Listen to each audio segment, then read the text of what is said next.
네, 지난 시간 우리는 천지창조의 의미와 그리고 천지창조는 우주의 기원을 말하는 건가, 땅의 기원이나 아니면 땅의 상태를 말하는 건가에 대해서 같이 살펴보았습니다. 그래서 땅의 상태가 지금 공허하고 혼돈과 공허 그리고 흑암의 깊은 물, 태움의 상태에 있는 거라고 같이 살펴보았고요. 그렇다라고 보면 이 상태에 있는 마지막 제가 설명을 죄악 가운데 있는 사람이라고 이야기를 했잖아요. 근데 그 죄악을 주관하는 존재를 우리가 그 상태를 악한 상태라고 이야기를 한다면 악은 도대체 어디에서 왔는가라고 하는 거예요. 근데 전 시간에서 이야기한 것처럼 기원은 관심 있다 없다?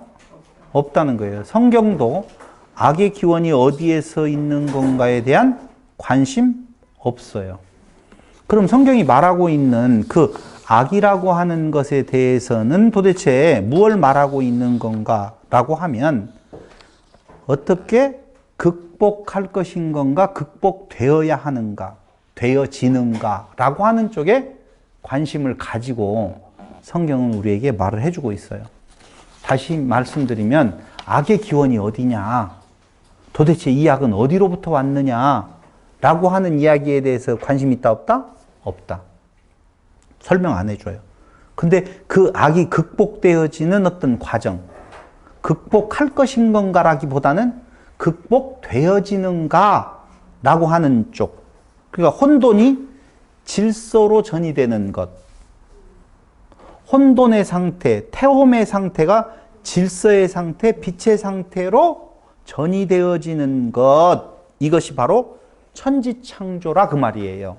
다시 말씀드릴게요. 천지창조는 우주의 기원, 우주를 지은 것을 말하는 것이 아니라 어떤 상태에 있는, 태움의 상태에 있는 존재를, 혼돈 상태에 있는 존재를 질서의 상태, 빛의 상태로 만들어가는 것이 천지창조다 그 말이에요. 그럼 천지창조는 무엇으로만 가능할까요? 어렵지 않은 질문이었는데 깊이 생각하네요. 천지창조는 무엇으로만 가능해요? 천지창조가 뭐라고 써요? 상태의 전환이라고 그랬잖아요. 그렇죠? 뭘로만 가능하겠어요? 천지창조는? 주님?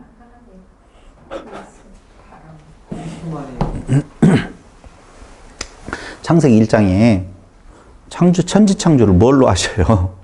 말씀으로만 하잖아요. 알고 있었죠? 근데 너무 정답을 말하려고 하니까 그래요. 그렇죠.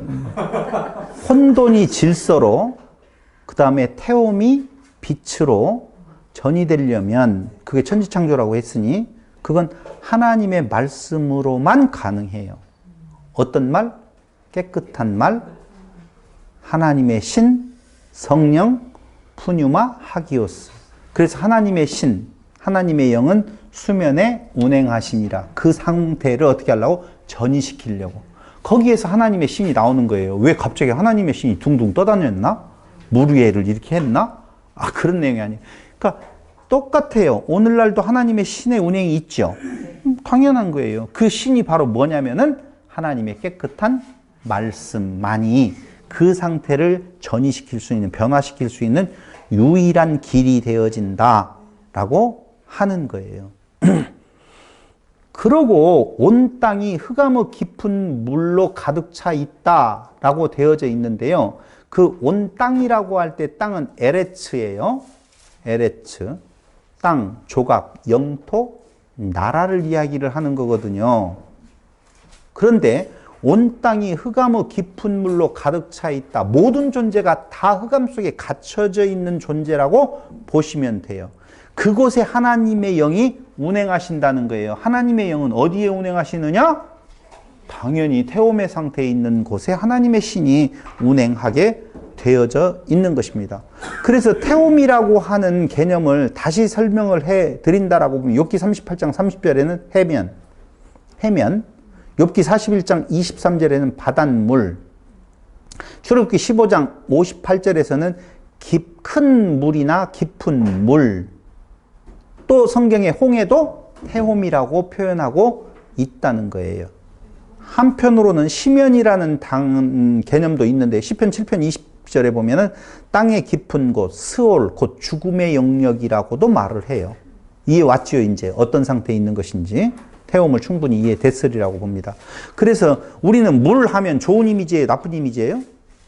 그동안에는 물, 말씀, 좋은 이미지로 생각을 많이 했었단 말이에요. 그런데 물은 좋은 의미로서의 생명을 준다는 의미도 있어요.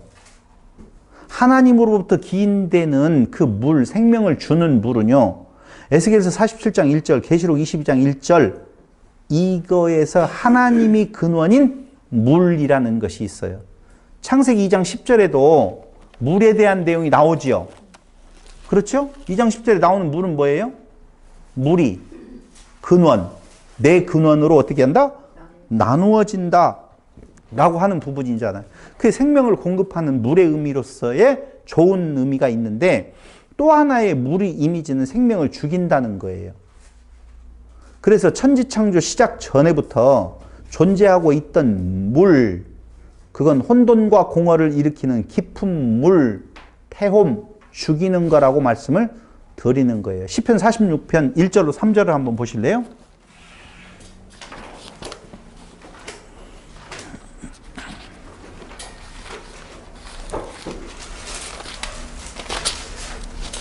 하나님은 우리의 피난처시요. 1절에서 3절이라고 그랬어요.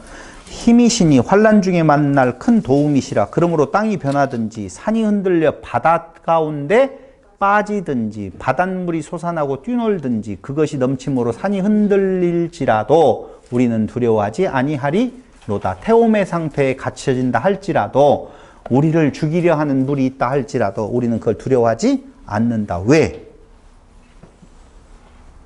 하나님이 우리를 그곳에서부터 변화시킬 테니까, 구원하실 테니까. 그 일을 하실 수 있는 분은 누구밖에? 하나님밖에 없다. 그걸 창조라고 말한다. 두 번째는요, 69편 1절로 2절을 한번 보실래요? 하나님이여 나를 구원하소서. 물들이 내 영혼에까지 흘러 들어왔나이다. 죽음의 물이에요? 살리는 물이에요? 죽음의 물이지요. 나는 설 곳이 없는 깊은 수렁에 빠지며, 이런 것들이 다 태움의 상태를 말하는 것이죠. 깊은 물에 들어가니 큰 물이 내게 넘치나이다. 다 나쁜 이미지예요. 내가 부르짖음으로 피곤하여 나의 목이 마르며 나의 하나님을 바라서 나의 눈이 쇠하였나이다 라고 나오는 것처럼 나쁜 생명을 죽이는 물. 또 한 번만 더 찾아보지요. 93편 3절로 4절.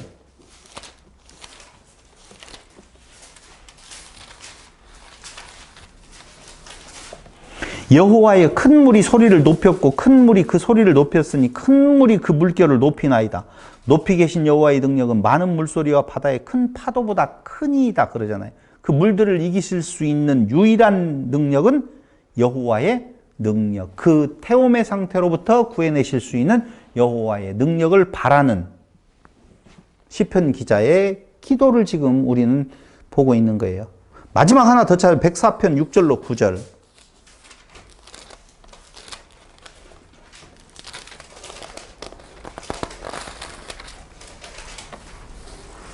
옷으로 덮음같이 주께서 땅을 깊은 바다로 덮으심에 물이 산들 위로 솟아올랐으나 주께서 꾸짖으시니 물은 도망하며. 꾸짖으시니 도망간다? 그 전에는 어떻게 해요? 죽음의 상태로 그냥 누르고 있는 거예요. 주의 우레소리로 말미암아 빨리 가며 라고 나오잖아요. 맞아요. 그런 상태예요. 그래서 물의 이미지는 지금까지 이야기하고 있었던, 우리가 알고 있었던 생명을 준다, 생명의 물, 말씀 이런 개념하고는 달리 오히려 창세기 1장에서 말하고 있는 태움의 상태에 만들어버리는, 멸망으로 이끌어가는, 죽여버리는 물의 의미가 있다라고 하는 겁니다. 그래서 창조 전의 상황이 이런 상태라 그 말입니다. 물에 의해서 깊은 물 가운데 태움의 상태에 있는 존재들이었어요. 누가? 하나님의 피조된 인간들이. 모든 존재들은 다 그런 존재들이었어요. 그 상태에 있는 존재를 이렇게 잘못 알으시면 안 돼요. 괜찮은 인간이 있는데 죄를 져서 태움의 상태에 빠졌다는 것이 아니라 인간 본래의 존재는 태움의 상태에 있는 존재들이다 라고 하는 거예요. 그것을 변환시킨다 그 말이죠. 한마디로 말을 하면. 그래서 결국은 그 상태에 있는 그 창조전의 상황 위에 하나님의 신이 운행하시자 무엇하기 시작? 빛이 비추기 시작한다 그 말입니다. 그 빛은 그리스도의 빛이요 생명의 빛이라고 성경은 분명히 말을 해주고 있는 것입니다. 이게 성경이 딱딱 들어맞아요. 지금 창세기 1장의 1절부터 쭉 내어지면은 이게 우주에 대한 설명이 아니라 누구나 다 이해하고 이해할 수 있는 내용을 말해주고 있구나라고 우리도 인정할 수가 있잖아요. 이게 한 단계 지나가면 그 단계에 대한 그 다음 이야기, 그 단계에 대한 그 다음 이야기들이 쭉 말해주고 있는데요. 빛이 들어오기 전에는 땅의 상태는 누구의 상태? 우리 상태. 땅의 상태는 혼돈과 공허와 흑암이 깊음 위에 있는 상태인지도 알지 못하는 존재라는 거죠. 그 상태에 있는 것인지도 몰라. 우리가 그 상태에 있는지 알아요, 몰라요? 몰라요. 그냥 마냥 꾹꾹꾹 하면 달려오고 깨깨깨 하면 도망가고 먹으러 가면 먹으러 가는 것이고 자기의 존재가 어떤 존재인지 몰라요. 붕어 IQ는 3초라네. 잡았다가 놓아줘도 또 문대요.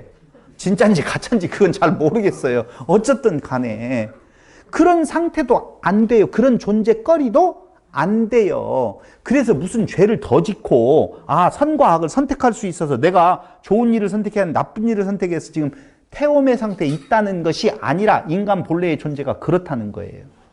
기분 나쁘잖아요. 기분 나빠요? 그럼 오리를 생각하시라고요. 그 내용에 있어서 몰려가고 몰려오는 내가 안 지워요. 그 동영상을. 막 갔다가 막 몰렸는데 막 물결 치듯이 막 오는 거예요. 저 4만 몇천 마리가 존재가 있어요, 없어요? 없어요. 난 정말 놀랐어요. 내가 어떤 집사님이라고 말 못해요.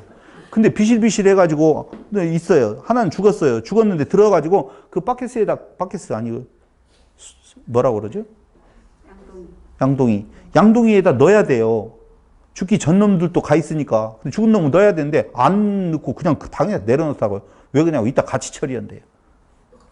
죽었으면 빨리 가지고 나가서 묻어가지고 비석을 세워주면서 아이고 네가 어떻게 죽었냐 일이 해야 되는데 그렇게 안 하잖아요.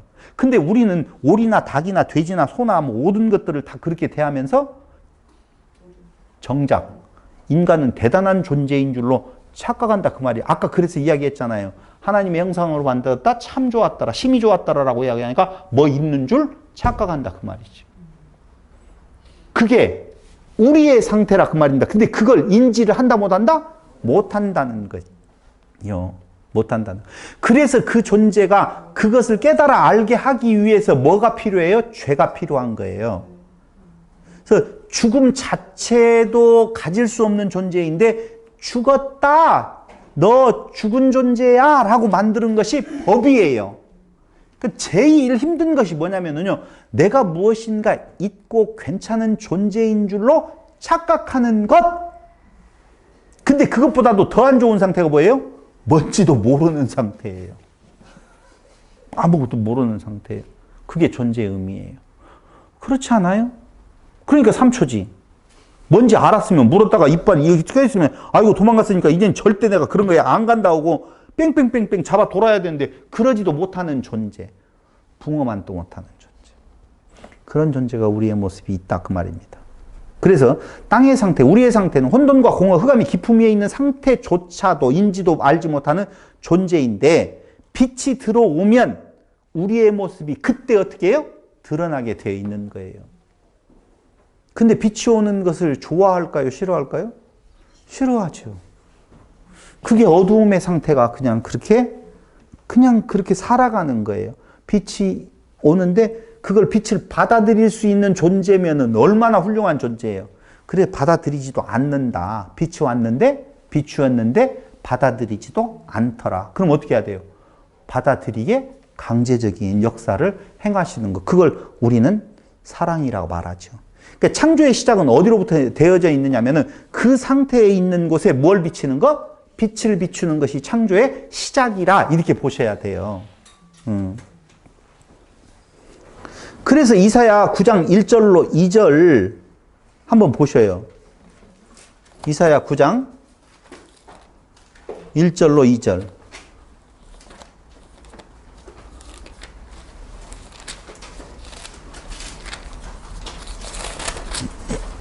전에 고통받던 자들에게는 흑암이 없으리로다.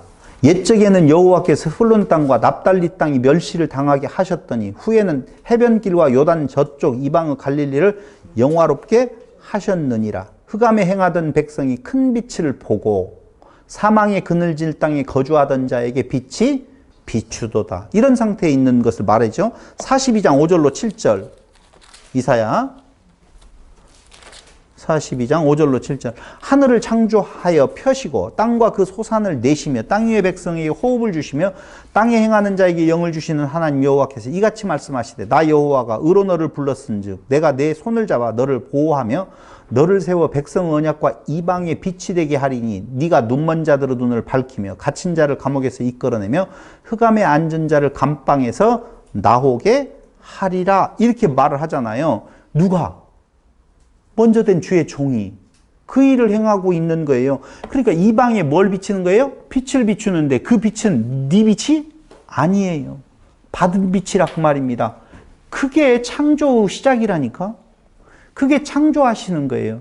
그러니까 다시 말씀드리면 타락해서 이미 죄 아래 가두어버려진 이스라엘 백성들에게 이사야 선지자를 통해서 지금 말씀을 해주고 있는 것은 너희를 새롭게 하겠다. 무슨 창조? 새 창조 하겠다는 것이죠.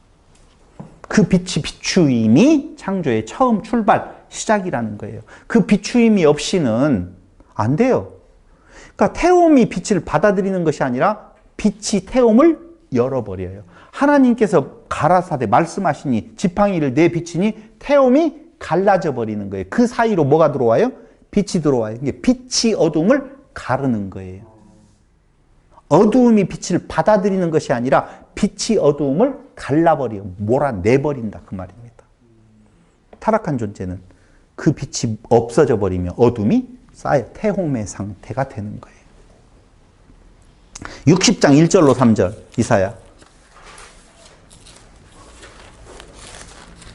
이거 하나씩만 그냥 봐도 되는데 이렇게 많이 찾아보니 60장 1절로 3절. 일어나라 빛을 발하라. 이는 내 빛이 이르렀고 여호와의 영광이 내 위에 임하였음이니라. 이것도 새 창조의 시작이죠. 보라 어두움이 땅을 덮을 것이며 캄캄함이 만민을 가리려니와 오직 여호와께서 내 위에 임하실 것이며 그의 영광이 내 위에 나타나리니 나라들은 내 빛으로 왕들은 비치는 내 광명으로 나아오리라. 빛으로 나아오게 되어 있어요. 빛은 누구예요? 그리스도죠. 그리스도의 빛이 없는 자에게 누가 나아오느냐 그 말입니다.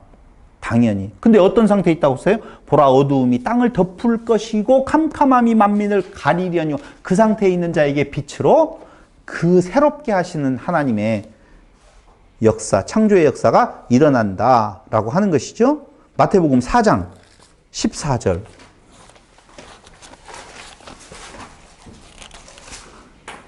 이는 선지자 이사야를 통하여 하신 말씀을 이루려 하심이라. 일렀을 때 스불론 땅과 납달리 땅과 요단 저편 해변길과 이방 갈릴리 흑암에 앉은 백성이 큰 빛을 보았고 사망의 땅과 그늘에 앉은 자들에게 빛이 얻도다. 이게 뭐라고요? 새 창조라고 하는 거예요. 마지막 하나만 찾아볼게요. 고린도후서 4장 6절.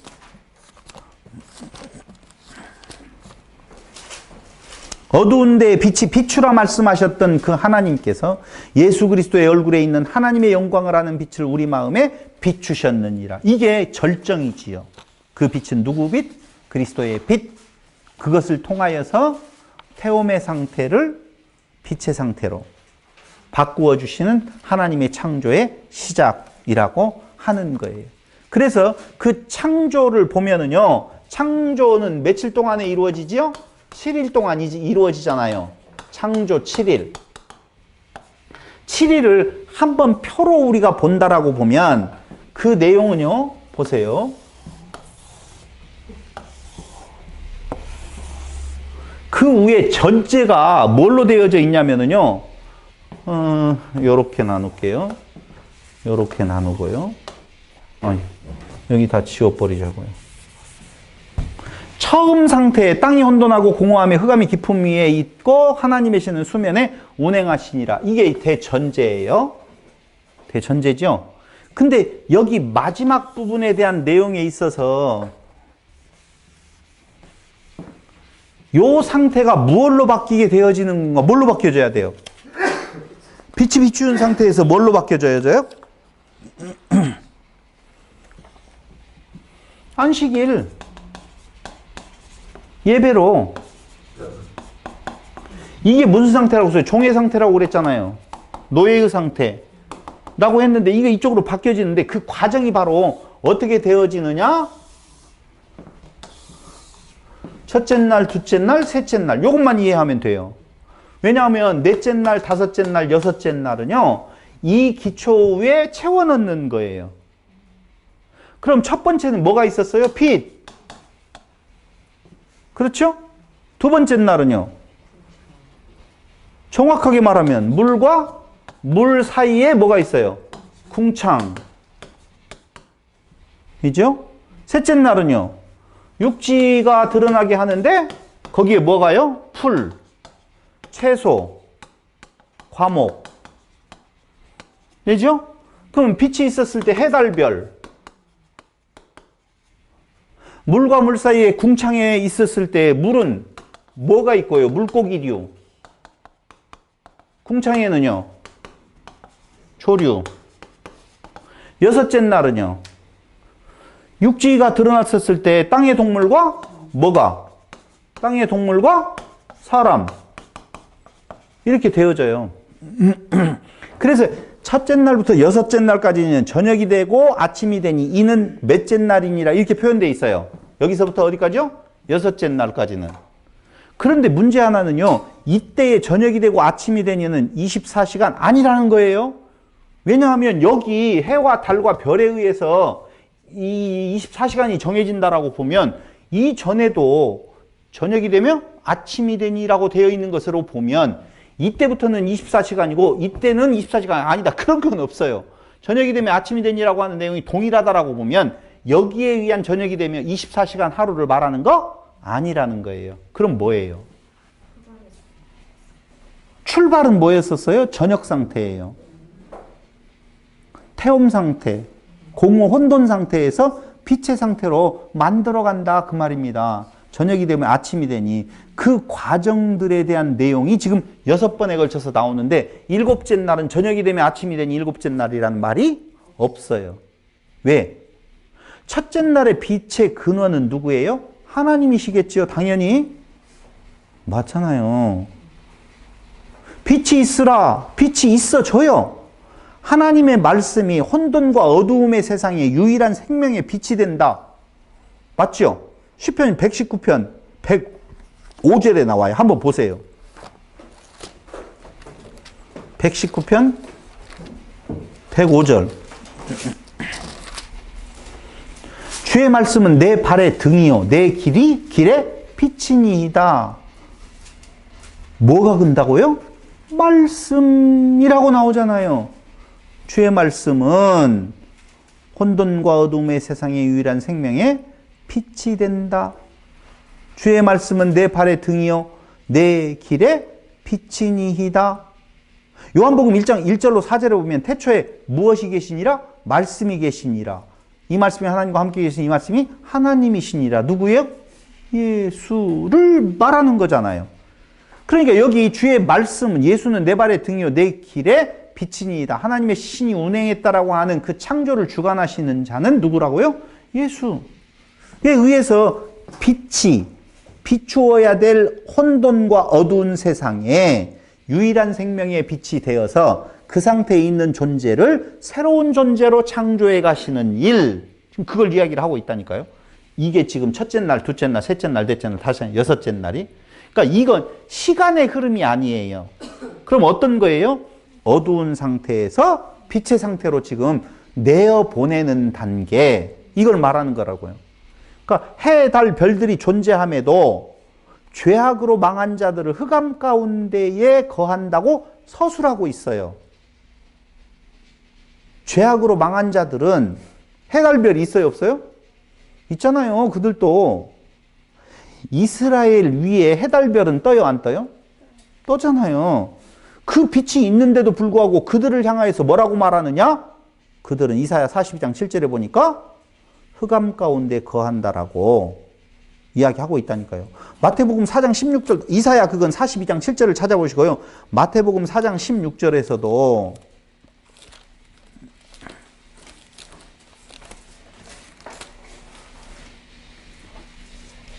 흑암에 앉은 백성이 큰 빛을 보았고 사망의 땅과 그늘에 앉은 자들에게 빛이 비추었도다.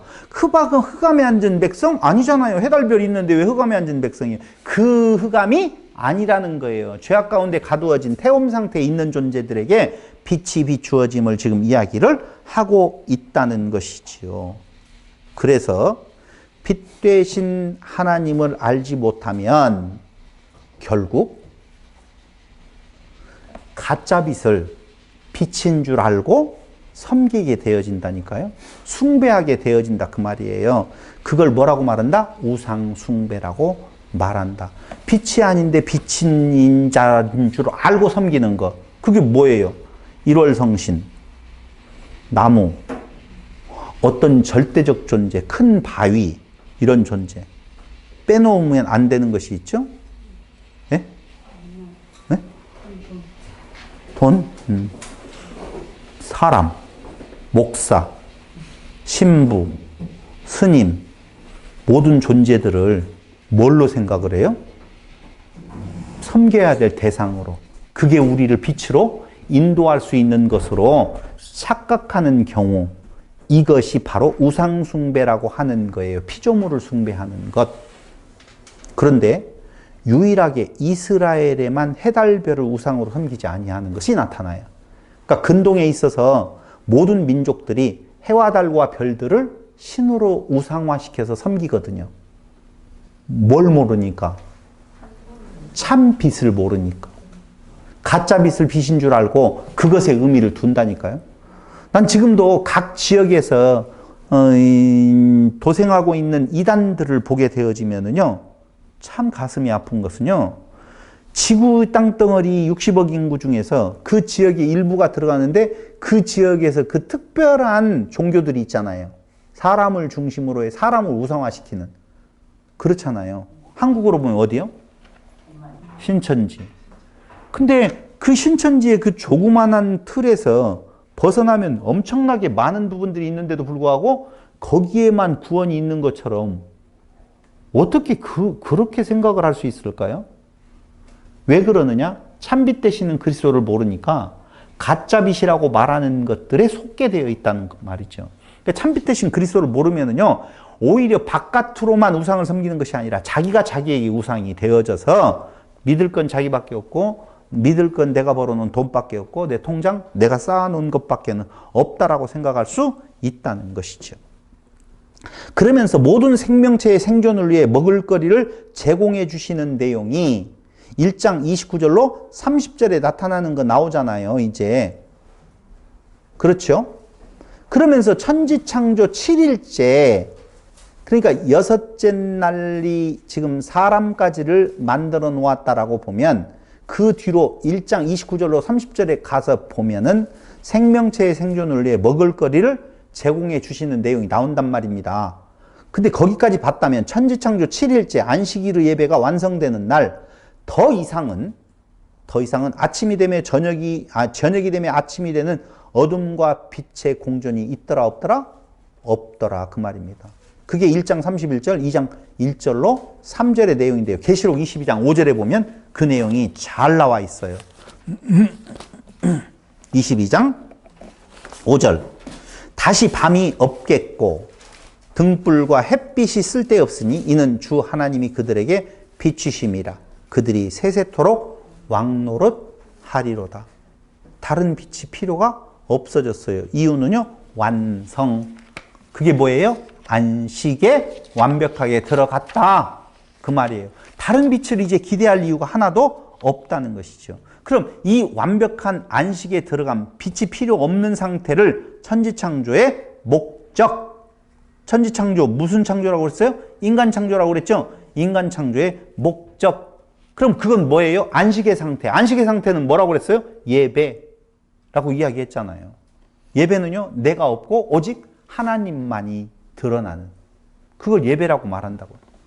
근데 우리는 예수를 믿으면서 내가 없어지기를 원하는 것이 아니라 나를 살려내 보려고 얼마나 많은 노력들을 하고 있는지 몰라요. 나 알아달라고. 그래서 완전히 다른 길을 가는 거예요. 문제는 어디가 있냐면, 아니. 문제. 아니, 단어들이 좀 잘 안 떠오르지만, 어쨌든 간에 그 인간의 차에 대한 내용들이 있을 거 아니에요. 그 차가 인간 개인으로 되어질 수가 있다, 없다? 없어요. 그렇다면 하나님은 도대체 우리가 이제까지 알고 있는 것처럼 하나님 마음에 합한 대로 너는 택자, 너는 불택자라고 하는 내용에 있어서 예정론에 들어가는 일들을 시행하시는 건가? 그건 좀 생각을 해보셔야 돼요.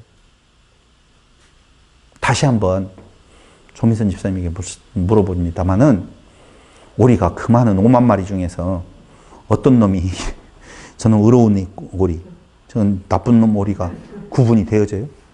잘 안 되어지잖아요. 없어요, 그런 것도. 근데 지금 살아가고 있는 60억 인구 중에서 저놈은 저러니까 훌륭하고 저놈은 저러니까 안 되어지고라고 하는 내용을 뭘로? 난 예수 믿어요, 이 한마디에 하나님께서 아이고 믿냐? 넌 이쪽으로 와라.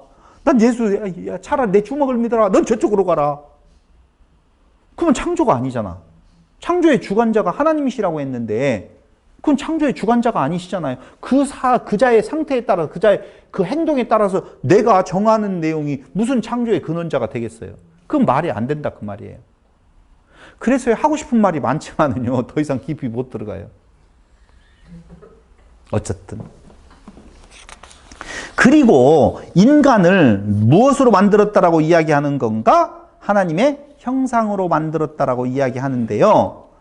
천지창조의 절정, 창세기 1장 26절로 28절의 천지창조의 절정은 어디에 있어요? 사람이에요, 결국.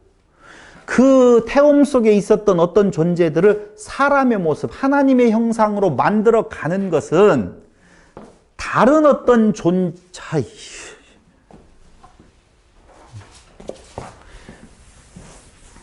아까 아무것도 없었다라고 하는 것을 말하지 않는다고 말씀드렸잖아요. 천지창조 전에 아무것도 없었다라고 하는 것을 성경은 말하지 않는다고 그랬어요. 그럼 이렇게 생각을 해보세요. 사람은 없었는데 흙이 있었어요. 그래서 흙을 막 손으로 빚어가지고 모양을 만들었고 훅 불어넣었더니 이렇게 되었더라. 박동영 집사님이 한번 다운받아준 영화에 보니까요, 로봇을 만들어요. 근데 그 로봇이 스스로 진화해요. 진짜 사람 같아요. 근데 한참 보다 보니까 이 사람이 사람인지 저 사람이 사람인지 저건 죽은지 이거 모르겠더라고. 지웠어요. 영화는 일단. 이게 중요한 것은 이 흙이라고 하는 것으로 만들어가지고 로봇과 같이 이렇게 만들어서 그 코에 생기를 불어넣었더니 그때부터는 걸어다니면서 막 사람같이 행동하더라, 이런 개념인지, 아니면 어떤 존재에 흙 같은 존재가 있어요. 흙 같은 존재를 무슨 존재로? 사람의 존재로 어떻게 만들었다 라고 하는, 그때 하나님의 형상이라고 하는 개념이 이 외형적인 개념이 아니에요. 형상이라고 하는 개념을 제가 조금 갖다가 설명을 해드리려고 지금 생각을 한다, 그 말입니다. 저는 그럼 어떤 것을 쓰고 있어요? 그 부스러기인 것을 이렇게 만들었다는 것이 아니라 그 흙 같은 존재를 뭘로 존재로? 하나님 닮은 존재로 격상시켰다, 그 말이에요. 한마디로 말하면 전환시켰다라고 하는 거예요. 근데 그런 상태에서 그 존재가 해야 될 일이 있어요.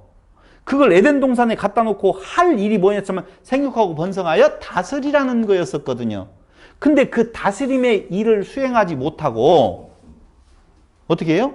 하나님과 같이 지가 하나님의 일을 수행해야 되는, 지가 하나님 되려고 하는 마음이 있었다는 거예요. 그걸 하늘에서 뭘로? 땅으로 온 것을 땅에서 하늘로 가야 돼요. 땅에서 하늘로 가야 되는데 땅에서 하늘로 가지를 못하고, 그 일을 하지를 못하고 거기에서 타락한 모습으로 드러나게 되었다는 거예요. 그러니까 안식일의 완성이라고 하는 내용은 어디에서 완성이 되어지느냐라고 보면은요, 내가 그 복의 근원이 되어서 무엇에게? 모든 세상 민족에게 그 안식을 전하는 때에 그게 완성이란 말이에요. 근데 그 복을 전하지를 못하고 저주받은 상태가 전달되어져 버렸다니까. 결국은. 그러니 어떻게 해야 돼요? 이게 안 갔잖아요. 왔는데 안 갔잖아요. 여기까지가 완전한 창조의 의미거든요. 완전한 창조. 그럴 때 완전한 창조의 의미는 아까 이야기한 것처럼 모두냐? 일부분이냐? 그 말이에요. 근데 모두 다 타락했잖아요. 타락은 모두 하는데 그 중에 구원하심은, 창조하심은 몇 사람 한다? 이것도 한번 생각을 해봐야 되죠. 염려가 좀 되어지죠. 왜? 만인 구원이라고 보면 그럼 막 이렇게 살든 저렇게 살든 뭐 될 대로 되라는 건데, 여러분, 우리가 아무렇게 살아도 출하할 때는 똑같이 출하해.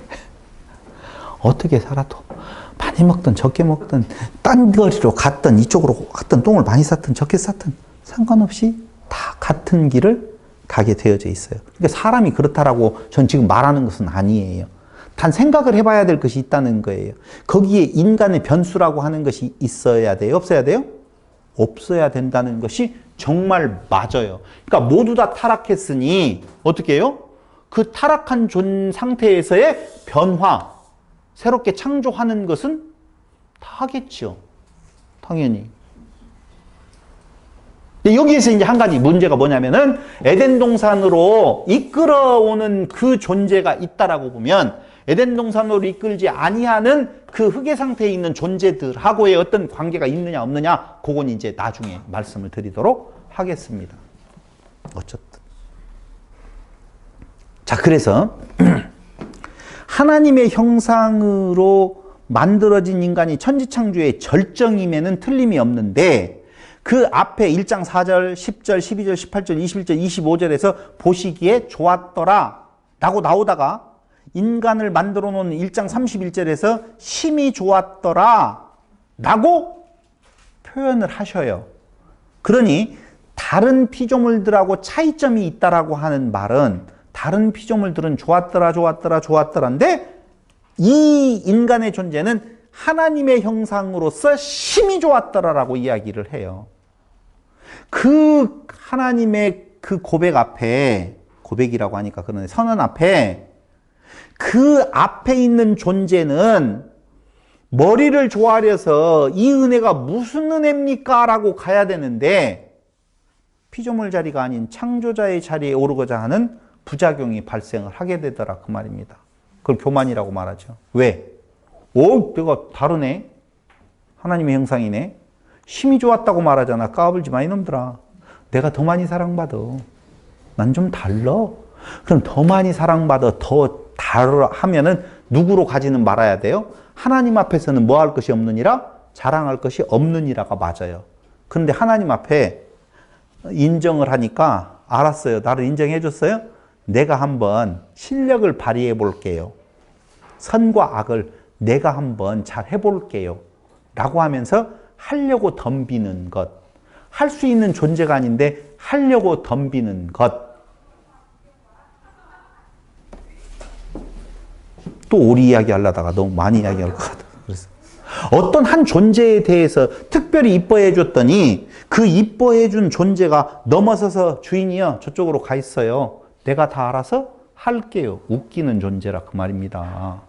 그건 주인이 할 일이 따로 있고, 그것에선 사랑받으면 끝나는 거예요. 받아서 감격에 찬양을 올리면 되는 건데, 내가 이제는 한번 그 일을 해볼게요. 집에 가서 주무시고 계세요. 내가 다 키워놓을게요. 말도 안 되는 이야기예요. 내 스스로가 잘 커볼게요. 당신의 도움이 필요 없어요. 나는 얼마든지 내 스스로 당신이 원하는 만큼 자리에 내가 올라갈 수 있어요. 이게 인간의 죄악의 출발이라, 그 말입니다. 흑암 태움 속에 갇혀 있었던 존재를 끄집어내 놨더니 그 존재가 이제는 나는 스스로의 신의 자리에 앉을 수 있네 라고 생각하는 것이 바로 교만이라고 하는, 심히 좋았더라라고 하는 쪽에서 나오는 부작용이라, 그 말입니다. 그래서 하나님이 창조하신 다른 피조물들을 통치하고 다스리는 존재로서의 하나님의 형상을 가진 인간을 창조했는데요. 하나님의 형상이라고 하는 의미가 무엇을 뜻하냐면요. 고대 근동 지방에서는요. 신의 형상은 왕을 지칭하는 말로 통용되었어요. 다시 말씀드리면 왕을 지칭할 때 신으로 보아요. 그러니까 바로는 뭐예요? 신이에요. 이해됐죠? 그러니까 하나님의 형상으로 만들었다라고 하니까 인간은 내가 무엇인 줄 알아요? 신인 줄로 안다 그 말입니다. 거기로부터 아픔이 생겼다 그 말입니다. 하나님 앞에서 모든 인간은 왕적 권위를 가지는 존재예요. 베드로전서 2장 9절 한번 보실래요?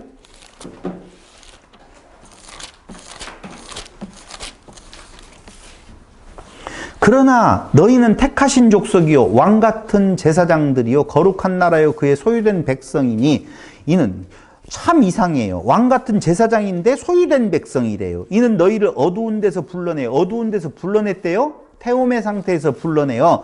그의 기이한 빛에 들어가게 딱 창세기잖아요. 지금 1장. 기이한 빛에 들어가게 하신 불러내요. 기이한 빛에 들어가게 하신 이 아름다운 덕을 선포하게 하려 하심이라. 그 하나님을 찬양하고 그 영광을 선포하게 하는 자인데 지가 그것을 받으려고 한다 그 말입니다. 문제는 그러므로 창세기 1장 27절로 28절에 하나님의 형상과 다스리다. 보세요. 제가 이야기했어요. 하나님의 형상이라고 하는 말은 왕을 지칭하는 말이라고 그랬어요. 인간을 만들 때에는 어떻게 하나님의 형상으로 만들었어요.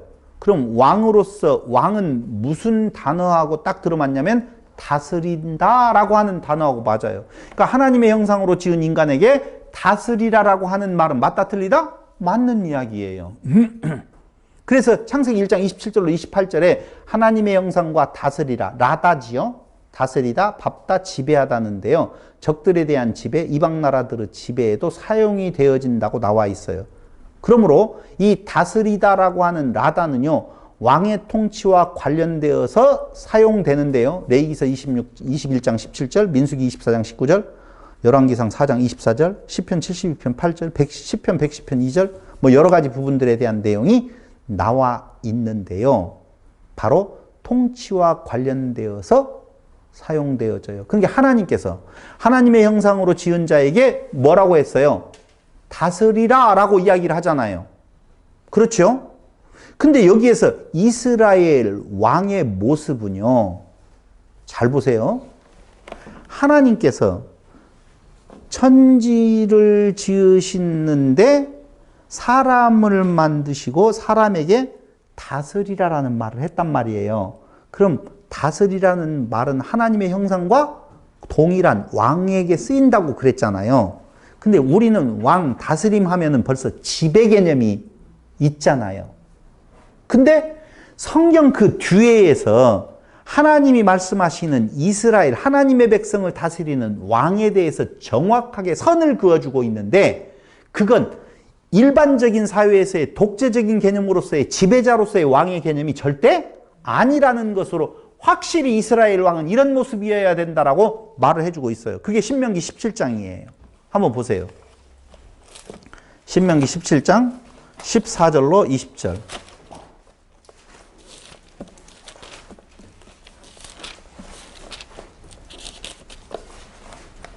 네가 내 하나님 여호와께서 내게 주시는 땅에 이르러 그 땅을 차지하고 거주할 때에 만일 우리도 우리 주위의 모든 민족들 같이 우리의 왕을 세워야겠다는 생각이 나거든 반드시 네 하나님 여호와께서 택하신 자를 내 위에 왕으로 세울 것이며 내 위에 왕을 세우려면 내 형제 중에서 한 사람을 할 것이요 내 형제 아닌 타국인을 내 위에 세우지 말 것이며 그는 병마를 많이 두지 말 것이요 병마를 많이 얻으려고 그 백성을 애굽으로 돌아가게 하지 말 것이니 이는 여호와께서 너희에게 이르기를 너희가 이후에는 그 길로 다시 돌아가지 말 것이라 하셨음이며 그에게 아내를 많이 두어 그의 마음이 미혹되게 하지 말 것이며 자기를 위하여 은금을 많이 쌓지 말 것이니라 라고 해요. 그러니까 이 왕은 지배자예요? 아니면 똑같아요? 봉사자라고 볼 수가 있죠? 그렇다니까요. 그러니까 지배자로서의 개념이 아닌데 사람들은 지배자로서의 왕의 모습을 떠올리고 다스리라라고 하는 부분에 대한 내용에 있어서 보세요. 봉사자라고 하는 거, 하나님의 뜻을 구하는 자라고 하는 것은요, 그 인간에게 생육하고 번성하여 다스리라라고 하는 내용은 다른 피조물들에 대한 통치와 다스림이 왕으로서의 왕의 형상으로서 삼으신 목적이라고 하는 것으로 볼 수가 있다는 거예요. 자, 여기 좀 민감하게 보시자고요. 그럼 왕으로 먼저 하나님의 형상으로 먼저 삼으셨어요. 그리고 만물을 다스리라고 했어요. 그러면 그 다스림에 대한 내용은 짓밟고 지배의 개념이 아니라 민주화, 평등이라고 그랬단 말입니다. 그렇죠. 그러면 그 왕으로서 삼으신 그 존재는 이스라엘이죠. 성도들을 왕 같은 제사장이라고 이야기했죠. 그럼 그들이 할 일이 뭐예요? 다스리는 일이에요. 누구를? 만물을. 그래서 그 하나님의 자녀들의 나타남을 만물이 기대하고 있다 이렇게 말하는 거예요. 그 만물은 바로 누구를 이야기하는 건가? 태움에 갇혀 있었던 모든 존재들이에요. 여기에서 우리는 하나, 또 다시 구원의 범위가 어디까지 확대될 것인 건가를 생각해 볼 필요가 있다는 거예요. 다 이런 것들이 한번 머리가 터져버리면 별 문제가 없을 텐데 우리는 죄악된 세상에서 자기 스스로를 변호하고 뭔가 다르다라고 하는 것에 익숙해져 있어요. 그게 죄성인데 결국은 그것 때문에 이스라엘하고 유대인, 이방인하고 차이가 있어요, 없어요? 없어야 맞는데 그들은 차이를 가져버렸잖아요. 차이를 가져잖아요. 우리는 특수하고 너희들은 이방이야. 개나 짐승같도 못해. 라고 가져버렸잖아요. 그들을 하나님의 자녀로서 삼아주시는 이유는 그 백성에게 복을 전하라라고 하는, 평강을 전하라라고, 안식을 전하라라고 하는 거잖아요. 그러면 우리가 하나님의 자녀가 되었다라고 하는 것은 너는 내치고 나는 특수하다라고 하는 순간 이스라엘 족속하고 똑같은 존재가 되어진다 그 말이에요. 그래서 뭘 전하는 발걸음이에요? 화평을 전하는 발걸음으로서의 하나님의 백성의 모습을 생각을 해본다라고 보면 뭐가 없다? 미움과 시기와 질투가 없는 세상. 그게 하나님이 만들어 가시는 천지창조의 의미가 거기에 있다는 거예요. 이렇게 가면은 지옥은 있을까요, 없을까요? 라고 하는 내용이 나오게 되어져요. 지옥. 땅짓자 가도록 오기잖아요. 그 지옥은 뭐냐면은요, 그 땅의 소망을 두고 자기의 의를 생각하면서 살아가는 자들이 지옥을 사는 거예요. 지옥이에요. 근데 우리는 자꾸 이 상태에 놓아둔 자와 그 상태를 벗어난 자와의 구분이잖아요. 이 상태, 태움의 상태에 있는 자를 이쪽으로 바꾼다라고 하는 하나님의 창조의 개념을 이해한다라고 보면 누가 구원 받았냐 안 받았느냐를 지금 말하지 마세요. 그것 자체부터가 나는 구원이고 너는 구원 못 받았다라고 하는 가르려고 하는 나의 교만이 거기 안에 숨겨져 있다는 거예요. 나는 은혜를 받은 자예요? 은혜를 베풀 수 있는 자예요?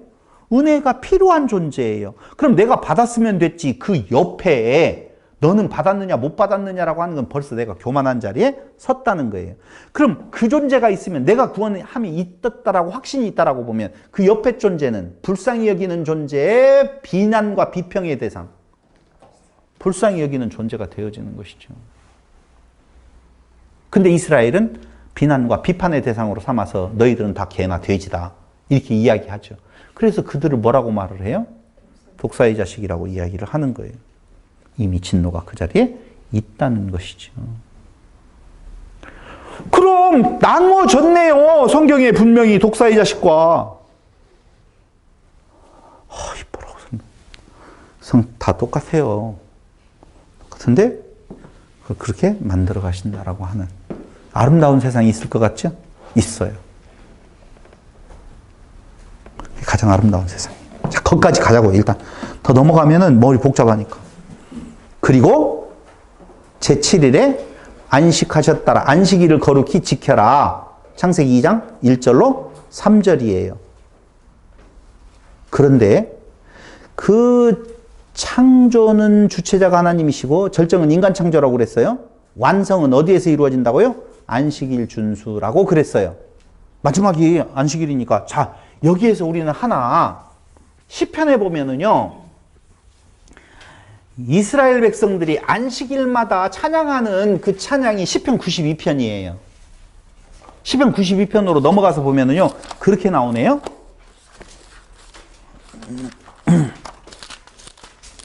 시편 92편 제목이요, 이렇게 안식일의 찬송시. 유일하게 유대인들, 이스라엘 백성들이 안식일에는 꼭 이 찬송을 했어요.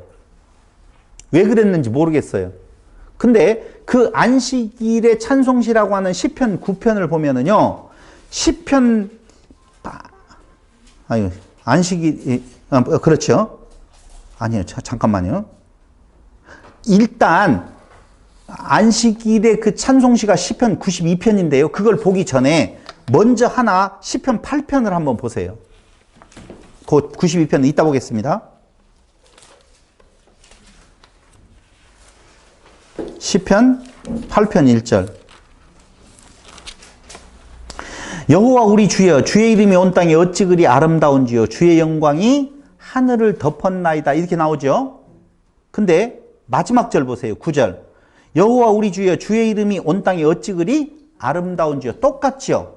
그러니까 하나님을 찬양하는 것이 벽이 세워져서 하나님에게서 여호와 우리 주여, 주의 이름이 온 땅에 어찌 그리 아름다운지요, 주의 영광이 하늘에 덮었나이다. 2절로 가면 주의 대적으로 말미암아 어린 아이들이 젖먹이들까지 쫙 나오는데, 바로 8편 2절로 8절까지는 인간의 영광스러운 지위에 대한 찬양이 나와요. 인간의 찬양이 나온다니까? 2절부터 어디까지요? 8절까지. 근데 왜 인간에 대한 영광스러운 지위가 나타나는 것이 무엇로 둘러싸여 있다고? 여호와 우리 주여, 얼마나 아름다운지요. 하나님에 대한 찬양으로 둘러싸여 있다고요. 그러니까 하나님으로 둘러싸여서 그 안에 샌드위치로 있었을 때 인간의 존재의 의미가 있지, 그걸 벗어나서 지 혼자 있을 수가 있다 없다? 없다. 그래서 하나님 사이에 있어서 그 존재가 되어졌었을 때 인간의 좌소, 가장 가치로운 자리요, 하나님을 찬양하는 자리일 때가 가장 인간의 좌소는 아름답다는 거예요. 근데 그 좌소를 벗어나서 인간이 스스로 하나님과 같이 되어서 하나님과 같이 찬양을 받으려고 할 때에 그것을 우리는 죄악의 상태에 빠져 있는, 선악지식나무로 먹은 그 상태를 지금 말한다, 그 말입니다.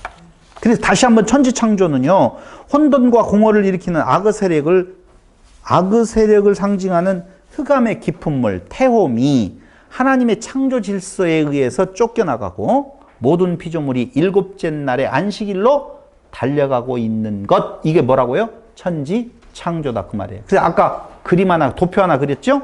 땅이 혼돈, 공허, 흑암, 깊음 위에 있는데 그게 안식일 예배로 가기 위하여서 첫째, 둘째, 셋째, 넷째, 다섯째, 여섯째 날에 역사를 이루어 가신다라고 하는 것입니다.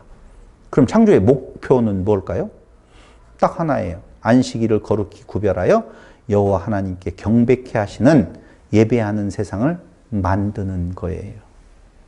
예배를 받으라는 것이 아니라 예배하라는 거예요.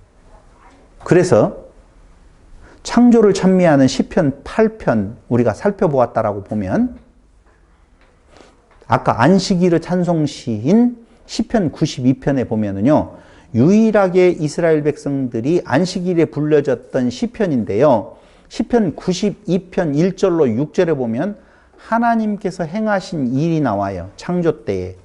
그건 읽어보면 혼돈과 공허, 흑암, 악을 밀어내고 선한 세상을 만들어 주셨다라고 말하면서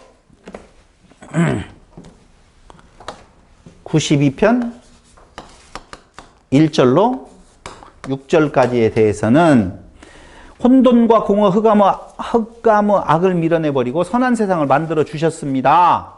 창조 때에. 이렇게 찬양하면서 92편 7절로 11절까지는 인간의 소명을 말해요. 아까 뭐하고 8편하고 비슷한데요. 창조의 완성을 위해서 세상의 악인을 없애고 을을 높이는 것으로 원수들이 패망하는 세상이다라고 말을 해요. 인간의 소명이 뭐냐면요, 부르신 목적, 창조의 완성을 위해서 세상의 악인을 없애고 을을 높이는 것으로 원수들이 패망하는 세상입니다.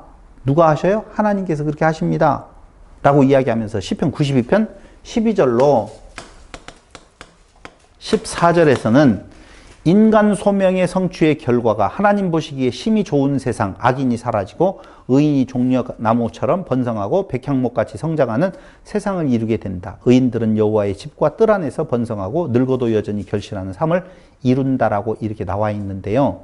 이게 사람에 대한 내용을 말해요. 소명과 그 소명의 성취의 결과를 말하면서 마지막 92편 15절에서는 찬양으로 마감이 되는데요. 마침내 하나님의 의로우심과 바위되심 그리고 불의가 없으심이 만방에 선포된다 그 말이에요. 그러니까 결국은 하나님으로 시작해서 선한 세상을 만들어 주시는데 그 세상이 불의가 없다. 하나님은 의로우시다. 하나님은 변함없는 바위시다라고 찬양을 함으로 인하여서 그 일은 그 인간을 통하여서 그렇게 이루어 가신다라고 하는 것이 유일한 안식일 찬양이라니까요. 지금 무엇이요? 그러니까 그들로 하여금 그 결단의 시간을 갖게 만드는 것이 안식일에 부르는 찬송시 92편인데 어디로부터 시작했어요? 하나님께서 흑암, 공허, 혼돈을 밀어내고 선한 세상을 만들어 주셨습니다. 그러므로 그는 의로우시고 바위 되시고 불의가 없으신 겁니다. 라고 찬양을 하는데 그 가운데 그 일을 하시기 위해서 도구로 쓰는 인간들에 대한 소명과 그 소명이 실행되어질 때 나타나는 결과들이 나온다 그 말입니다. 그러니까 이걸 빼버리면 이건 아무것도 없는 거라니까요. 아까 8편도 뭐라고 그랬어요? 샌드위치 구조로 되어 있다고 그랬잖아요. 두 개가 딱 있어서 가운데에 사람에 대한 내용이 있는데 그 벽을 헐어버리면 인간은 진짜 아무것도 아니게 되어진다라고 하는 것입니다. 그래서 천지창조를 왜 하는 거예요? 이 말을 하려고 그래요. 천지창조를 하는 목적은 온 세상에 하나님의 복을 전하게 하려고. 온 세상이 다 어디에 들어가게 하려고? 안식에 들어가게 하시려고 하는 것이다. 그 안식은 뭐라고 그랬어요? 예배라고 했어요. 하나님을 예배하는 거라고 그랬어요. 그게 자충족자가 하시는 창조의 역사라 그렇게 말씀을 드렸어요. 자, 보세요. 정리해 볼게요. 천지창조와 우리가 흔히 말하는 구원이라고 하는 것을 놓고 보자고요.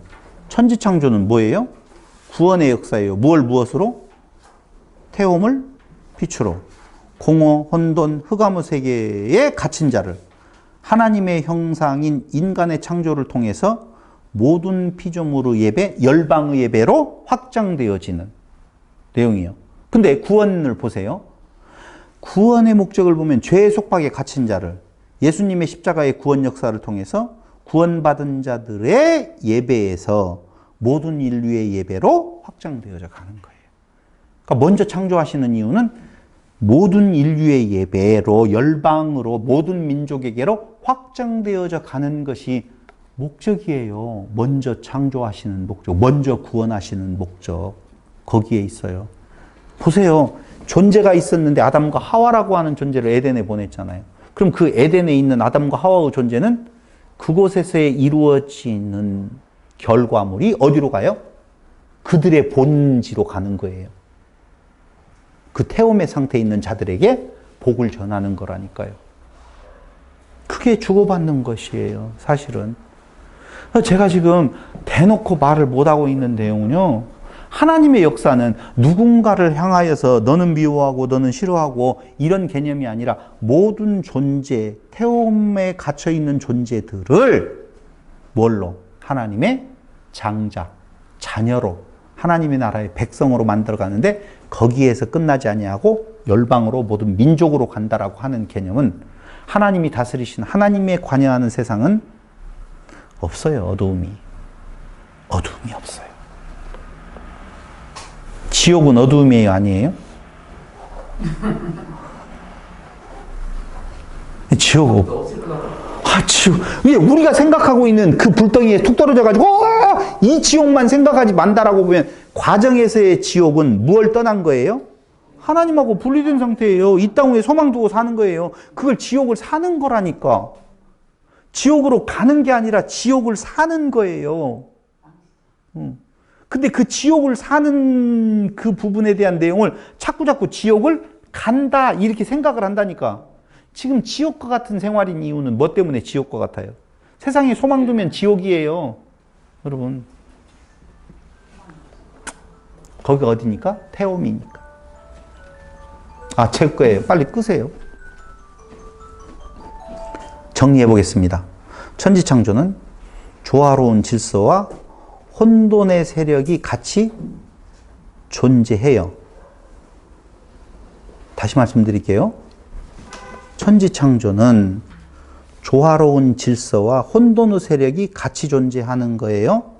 궁창 위의 물과 궁창 아래의 물이라고 하는 내용, 그곳에 뭐가 있어요? 빛이 있어서 궁창이 생겨나게 되어진다라고 보면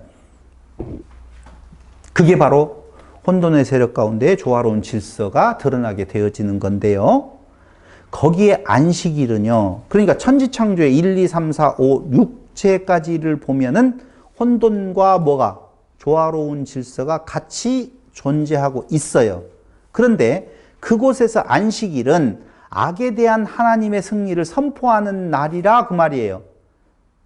안식일은. 보세요. 출애굽기 20장.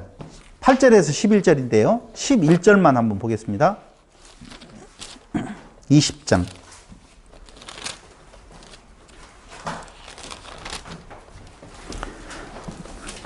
8절 안식일을 기억하여 거룩하게 지켜 엿새 동안 힘써 내 모든 일을 행할 것이나 일곱째 날은 내 하나님 여호와의 안식일인즉 너나 내 아들이나 내 딸이나 내 남종이나 내 여종이나 내 가축이나 내 문 안에 머무는 객이라도 아무 일도 하지 말라. 이는 엿새 동안에 나 여호와가 하늘과 땅과 바다와 그 가운데 모든 것을 만들고 일곱째 날에 쉬었습니다. 그러니까 안식일은 창조하고 밀접한 연관관계가 있죠. 이 내용으로 봐서.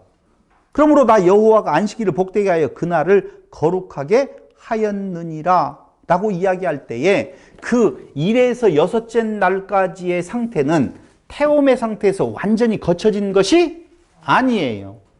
근데 그 거쳐진 날이 언제예요? 7째 날 안식일이라 그 말입니다. 그러므로 그 악에 대한 하나님의 승리를 선포하는 날이 바로 어떤 날이에요? 7째 날이에요. 안식일이에요. 그때가 하나님을 예배하는 날이라, 그때가 승리의 날이라고 말씀을 드릴 수가 있는데, 문제는 거기에서 끝이 아니라는 거예요. 안식을 행했다라고, 안식이 찾아왔다라고 끝나는 것이 아니에요. 우리가 개인적으로 안식이 찾아오잖아요. 우리 개인적인 창조를 이야기했었잖아요. 그럼 우리의 처음 상태가 태움의 상태였었는데 그 태움의 상태에서 이제 그리스도 안에서의 안식에 들어간 존재가 되어졌다라면 그걸로 끝났어. 나는 이제 안식이야. 난 구원 받았어. 그거 하라고 그거 아니라니까.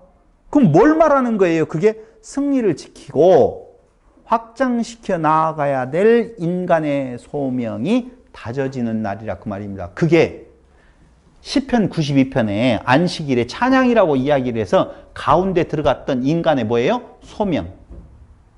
소명이 이루어지는 결과. 이게 지금 인간이 어디로 가는 거예요? 이방으로 가는 거예요. 민족으로 가는 거예요. 모든 족속에게 그 내용을 선포하는 거예요. 그래서 하나님의 영광이 모든 만물 위에 다 비쳐 드러날 때에 하나님을 찬양하는 예배는 일부는 예배 안 드리고 일부만 예배 드려요? 그런 거 없어요. 그런 거 없어요. 그게 이원론적인 생각이에요. 어디로 가는지 모르겠다. 안식은 인간의 의나 노력이 아니라 하나님의 의와 능력으로만 완성된다. 나와 나의 행위 및 피조물을 우상화하지 않는다는 거예요.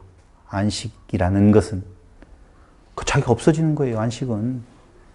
그럴 때 찾아와요. 천지창조의 완성, 안식일을 구별하여 거룩하게 지키는 것은 저녁이 되면 아침이 되니, 저녁이 되고 아침이 되니, 저녁이 되고 아침이 되니 그 반복, 어둠과 빛의 교차의 과정을 통해서 완전한 성취를 이루는 거예요. 이해됐어요?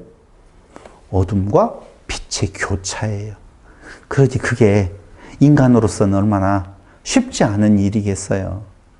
그럼 그 모습이에요. 결국 계속 씻어내는 거예요. 계속 새롭게 되는 거예요. 날마다 새롭게 만드는 거예요.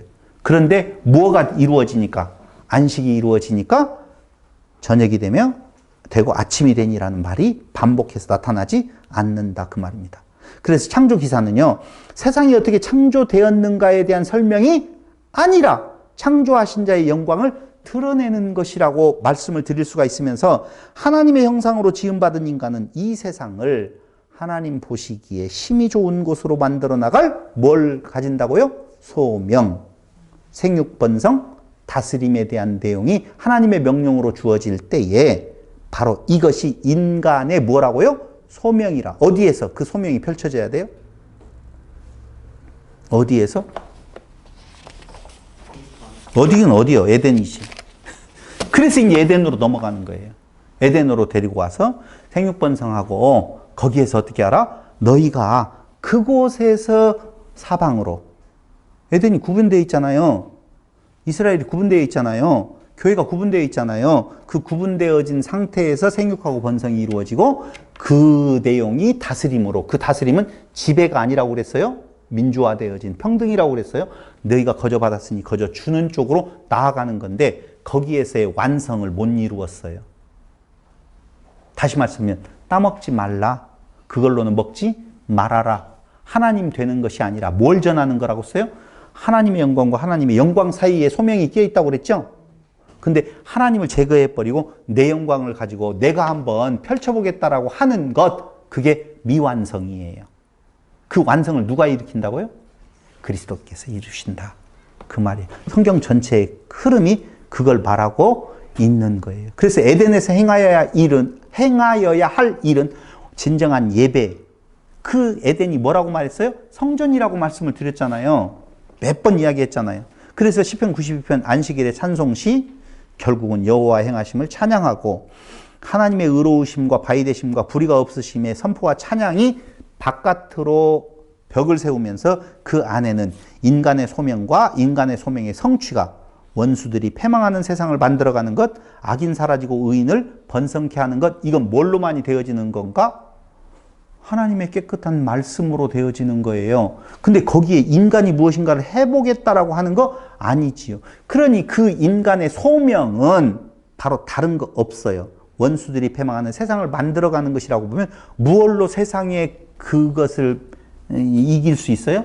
말씀, 깨끗한 말, 그리스도로만이 가능하다라고 하는 거예요. 그것이 어디에서 나타나는가? 10계명에서도 그대로 나타나는데 제1계명에서 3계명은 하나님께서 행하신 일을 기억할 때에 나타나는 일이에요. 이해돼요? 1에서 3계명은 하나님께서 행하신 일을 알 때에 나타나는 일이고요. 5계명에서 10계명은요, 인간 사이에 행하고 이루어져야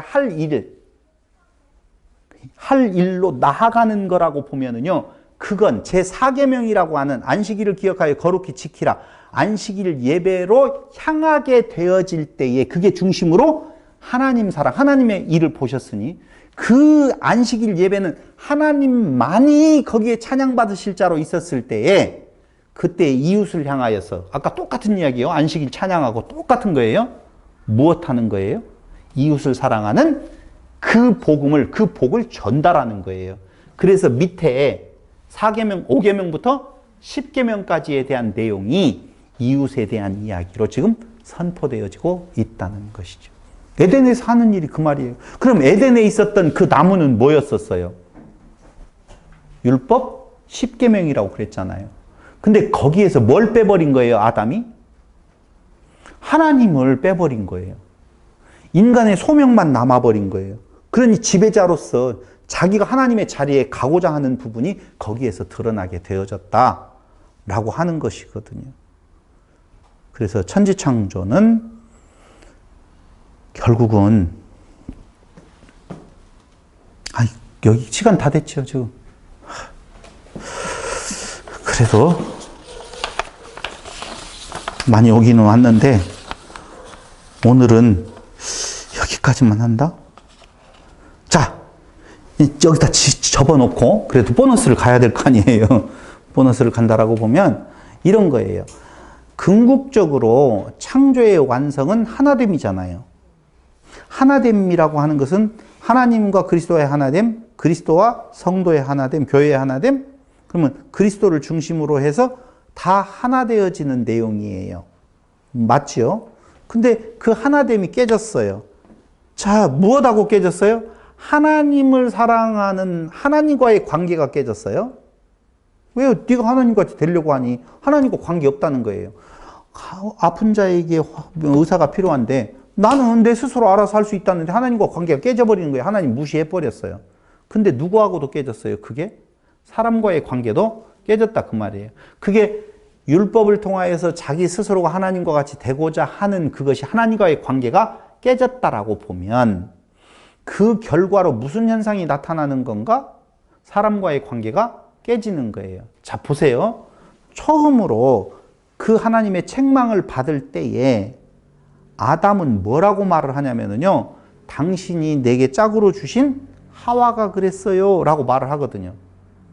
그럼 생각을 해보세요. 아니에요. 우리가 창세기에서 배웠던 것처럼 유다가 뭐라고 말을 해요? 아버지 때문에 그랬잖아요. 왜 멀리 요셉을 보냈어요, 혼자. 그러니까 짐승에게 물려갔죠. 처음에는 그렇게 말하잖아요. 근데 나중에는요, 내가 책임지겠습니다.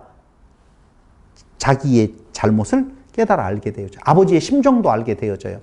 막내 아들 부분에 대한 내용의 그 안타까움, 자기 아들이 둘 죽고 하나 남는 부분에 대한 내용으로서의 그 안타까움을 알게 되었단 말입니다. 그럴 때 유다는 뭐라고 이야기하느냐? 자기 부분의 문제를 알고 고백을 하게 되어진다 그 말입니다. 그게 이웃사랑이란 말이에요. 그런데 이웃사랑이 안 나와요. 잘못을 자기 걸로 가져가야 될 거 아니에요. 근데 아담은요, 자기 걸로 가져가는 것이 아니라 누구한테 돌려버렸어요? 자기 이웃된 자기 지체인 하와에게 그걸 돌려버렸어요. 그러니까 그게 관계가 깨어져 버린 거예요. 그 깨어짐에 나타난 현상이 어디에서 나오느냐? 어디에서 나와요? 가인과 아벨에서 나오는 거예요. 그래서 창세기 1장에서부터 창세기 6장까지를 보면은요, 좋았더라로 나오고, 뒤에 가서 보면은요, 5장과 6장에서는 나쁜 이야기 안 나와요. 근데 딱 나쁜 이야기가 나오는 것이 어디에서 나와요? 3장과 4장에서 나와요. 그게. 그 3장에서는 뭐가 하나님과 관계가 깨어지고, 4장에서는요? 아니, 맞아요. 아니, 5장에서는? 참 헷갈린다. 3장에서 하나님과 관계가 깨어지고, 4장에서는 가인과 아벨 사건을 통하여서 사람과의 관계가 깨어지는 거예요. 그걸 어떻게 해야 돼요? 회복시켜야 될 거 아니에요. 그게 바로 뭐예요? 그리스도를 통한 회복의 역사가 성경 전체에서 다 흘러나오고 있는 거예요. 그래서 결국은 하나됨을 인간 스스로는 이룰 수가 없으니 누구를 끼워서 만드는 거예요? 그리스도를 끼워서 하나님 사랑하고 이웃을 사랑하는 그 그리스도 안에서 그 일이 이루어져서 아나케팔라이오마이 하나됨의 역사를 이루는 것, 그게 창조의 완성이라고 하는 거예요. 그 창조의 완성을 먼저 이루는 자는 그 다음에 뭐예요? 그 복을 전하는 거예요. 모든 민족에게. 그것밖에 없어요. 그 전할 때 내가 나서서 율법으로 너는 그렇게 살아만 안 돼? 이렇게 살아야 돼? 이런 일을 이루어야 돼? 이게 사단의 목소리라 그 말입니다. 아니야, 우리는. 오직 구원함에 있어서 바라는 누구만? 하나님만을 주어로 가지신다 라고 하는데요. 전체적인 그런 내용으로 6장까지를 볼 건데요. 여기까지 마치고 다음 3시간에 걸쳐서 그 내용을 풀어가도록 그렇게 하겠습니다. 여기 있는데 지금 할 수가 없겠어요. 지금.